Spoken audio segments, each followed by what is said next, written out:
Tennessee Republican Senator Bob Corker said Sunday that he is moving ahead with his bill to give Congress a mandatory review of the recent Iran nuclear agreement, but that the legislation is still several votes short of veto-proof passage.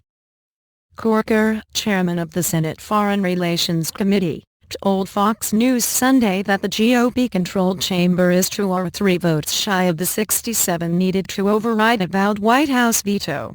Corker said he talked over the weekend to Democratic holdouts to get their votes and reach the veto-proof majority.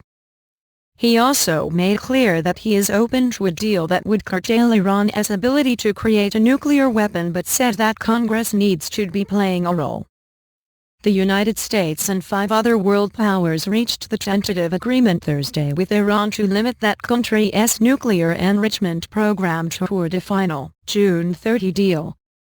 The Republican-led Congress has insisted that members have a final say on the deal to ensure Americans that the Obama administration is not accepting a bad deal.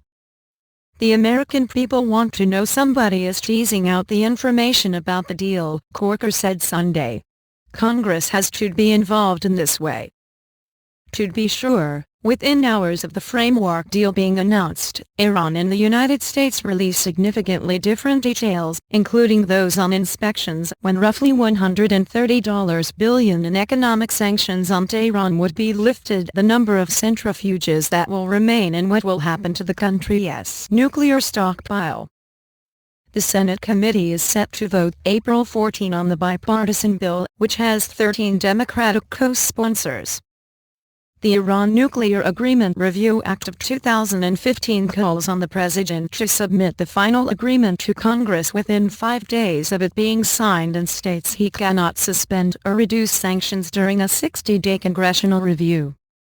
After the agreement was reached Thursday, the president warned, if Congress kills this deal, not based on expert analysis, and without offering any reasonable alternative, then it's the United States that will be blamed for the failure of diplomacy. International unity will collapse, and the path to conflict will widen.